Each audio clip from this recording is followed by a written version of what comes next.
I want to get rid of Al Horford so bad. I haven't wanted to get rid of anyone as bad as I want to get rid of Al Horford since my baby mom 5 years ago when she broke the windshield of my car with her foot and tried to run me over in a parking lot.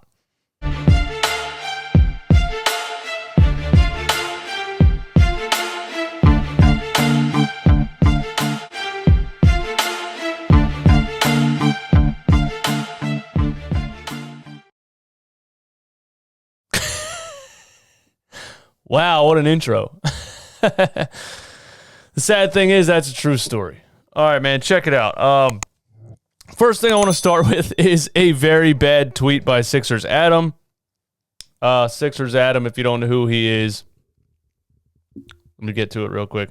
If you don't know who he is, kid that got in good with Spike Eskin and those guys on the Rights to Ricky Sanchez podcast during all the tanking years. They loved TJ McConnell. They loved Brett Brown. They hate Jimmy Butler. They don't like winning. They enjoyed tanking. They felt like they were part of a tight-knit community. It's somewhat of a cult, and most of them haven't watched basketball, or most of them started watching basketball around 2014, so they have no idea what they're talking about in general. And he said this tweet, Harden is a completely different stratosphere than Kobe as a scorer. James Harden's scoring resume is far more impressive. Bro, come on, man. This dude is getting ripped on Twitter right now all day long. But, you know, that's what he does. He does it for attention. There's no way he actually thinks James Harden's scoring resume is far more impressive than Kobe Bryant. I'm not even going to get into all the reasons why. Let's move on. The Milwaukee Bucks are out here making moves, and the Philadelphia 76ers are not yet. So the Bucks trade for Drew Holiday. I wanted Drew Holiday. I said it last night. I've said it for a long time. He would have been a perfect fit alongside Ben Simmons. He's a perfect point guard to run the half court. You're not giving up any defense. He's a great defender. It's mildly depressing that the Bucks just traded for him. But what did they give up? They gave up Eric Bledsoe. They gave up George Hill, and they gave up 3 first-round picks. That's a lot for me. I wanted Drew Holiday, but he is 31. And to give up 3 first-round picks is just, that's a lot. I mean, clearly the Bucks are going all in. The Bucks want to win the championship in the next 2 or 3 years, and they're trying to entice Giannis to sign that Supermax contract. They also went out and did a sign-and-trade for Bogdanović from the Kings, another player that would have been perfect on the Sixers, one of the best three-point shooters in the game. Now the Bucks line up Drew Holiday, Bogdanović, Chris Middleton, Giannis, and the big Lopez brother. All 4 guys can shoot around Giannis. Exactly what the Sixers should have been doing with Ben Simmons 3 years ago. So that's kind of depressing. Let me know what you think in the comments. Do the Milwaukee Bucks, are they the favorite in the East with that lineup? Also, it is said that the Houston Rockets won't trade James Harden to the Nets unless they're getting at least Kyrie Irving. And who the hell, what's taking so long with that? I would give you Kyrie Irving in a heartbeat for James Harden. You know what I'm saying? And I already expressed all my dislike for James Harden. Most of my dislike is that I don't think he fits alongside Ben Simmons or Joel Embiid. But the Nets, I would rather pair James Harden with Kevin Durant than Kyrie Irving. So, you know, I would give up Kyrie Irving in a heartbeat. All right, let's get to the point of this article. Will Al Horford be traded to the Charlotte Hornets? This was posted by a Charlotte Hornets Twitter page. Now, of course, I can't find it when I'm trying to make a damn video. All right, here we go. This is from Swarm and Sting on Twitter. Verified page, which means they've been covering the Charlotte Hornets for quite a long time. I didn't even know there was verified Charlotte Hornets pages, but I guess every NBA team has a fan base. Nobody really thinks about the Charlotte Hornets, but down in Charlotte, I guess they got some hardcore fans. They're probably tired of losing every single year.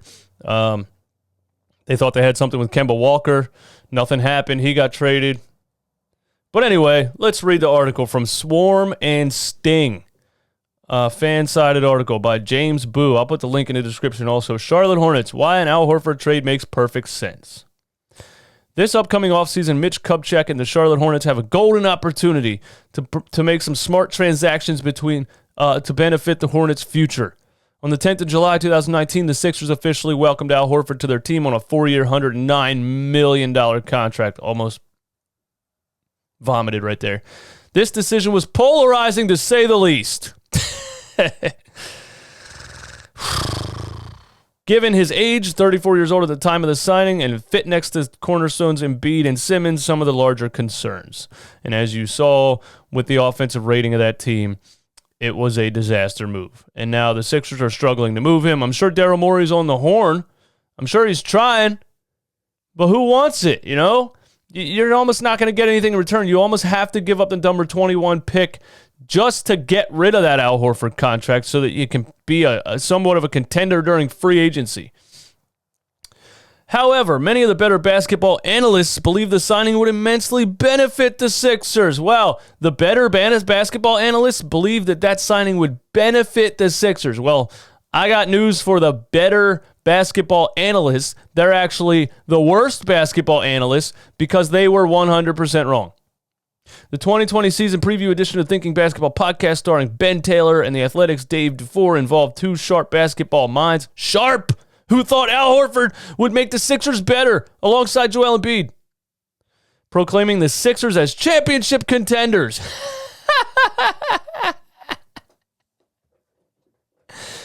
Two of the sharpest basketball minds. Yeah, I guess Brett Brown and Elton Brand are two of the sharpest basketball minds too, aren't they?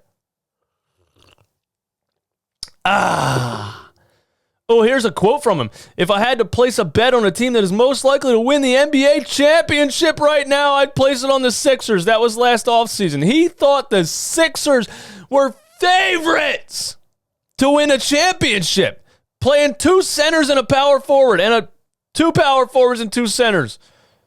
Their only guard on the floor was Josh Richardson, and he thought they were the favorite to win a championship. That's pure comedy. DeFore says, I agree. All right, let's move on, man. These guys are goofballs. Fast forward 1 year, mention of Horford is met with chagrin and lamentation by Sixers fans. Constant analysis pieces pop up, brainstorming ways for the Sixers to be relieved of Horford's crutch of a contract. I wouldn't say crutch of a contract. A crutch is what holds something up. I would say a spear to the heart of a contract, or a roadblock of a contract. I-95 protest of a contract. That's what I would have said. But this is well written. I like this guy. Whilst the Sixers why can't I read, bro? Whilst the Sixers didn't seem to shop Horford at the trade deadline, a disappointing playoff series against the Boston Celtics may have nailed the coffin shut on any iteration of the Sixers championship containing the Dominican big man. Please excuse my reading ability.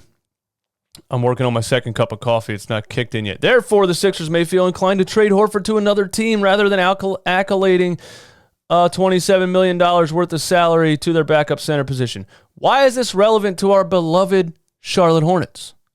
It's because Al Horford is still owed a hefty $81 million. $66 million guaranteed after this season. As a result of this financial burden, the Sixers have been rumored to be seeking out trades to shift Horford's remaining financial obligations of their roster to the Charlotte Hornets. The Charlotte Hornets are one team that makes for an interesting trade partner with the Sixers. Now, you're probably questioning that line of thinking, and to be fair, there are clear downsides to that Horford trade. Horford is 34 years old with a history of knee and Achilles issues. However, overall, I believe the Charlotte Hornets and Sixers engaging in a trade involving Horford could end up benefiting both parties immensely. Is that it? He didn't really say how it could benefit them? Oh, there's more pages? I don't want this to take forever. As it turned out, the Sixers were an awful fit for Horford for various reasons. Horford's bread and butter comes out of the high post and pick and roll next to Joel Embiid and Ben Simmons. The Sixers' lack of spacing forced Horford out of the paint. Also forced Embiid out of the paint. Playing two centers together is just plain stupid, doesn't make sense, never made sense. Anyway, furthermore, even playing center, he would occasionally need a spot up behind a three-point arc in order to optimize Ben Simmons. Yeah, it was terrible. It was terrible. If I have to watch one more Al Horford entry pass, I mean, we got a center passing the ball to a center.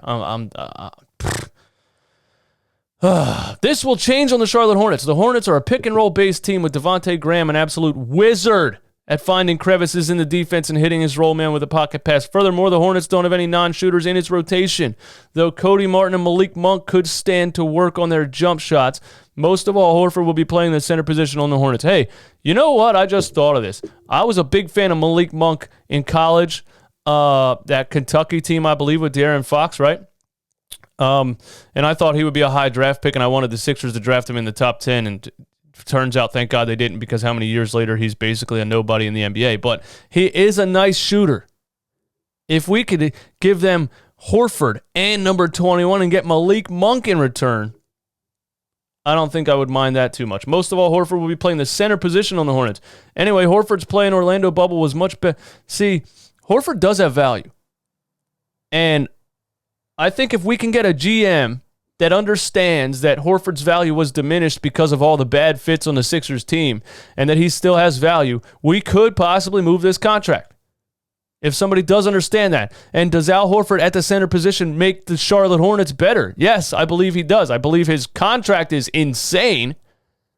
But having a veteran big man like him who can play defense in the post, who can play in the post, and who can run the pick and pop and the pick and roll is good for a team like the Charlotte Hornets, especially with a bunch of young players, all the young players they have on their team. Having that veteran presence would be good for them. Let's continue. This does mean it may be shrewd for the Charlotte Hornets to give Horford a minutes restriction and load manage him in order to preserve his health, especially next season's crammed schedule. That said, the Hornets may be in a position to accommodate this. The Hornets currently have Cody Zeller on their roster. Another quality center also has own injury issues and may do best with minutes restrictions and load management policies. On nights where Horford needs rest, Cody could play starter minutes and vice versa. Overall, Sixers lineups with Horford at the 4 end of the season in a net rating of negative 1.4 per 100 possessions, which is atrocious, whereas they rated plus 5.2 with Horford at the 5. That's a good stat. That's a very good stat. Whoever tried to play him, I'm never going to get over it. You actually thought you could play Horford at the 4 and Embiid at the 5. You actually thought that. People that run a franchise, people that run an NBA franchise actually thought that. Clearly, playing Horford at the 5 is still effective in the modern NBA, but unfortunately, the Sixers weren't in a position to fully take advantage of this, given their best player, Joel Embiid, also occupies the center position. So there you have it, man. Al Horford could be moved to the Charlotte Hornets. I agree with that a little bit. I think it's a risk for the Hornets, given all that money and his age, but at the same time, it does benefit your team to have an experienced center in the middle on the floor.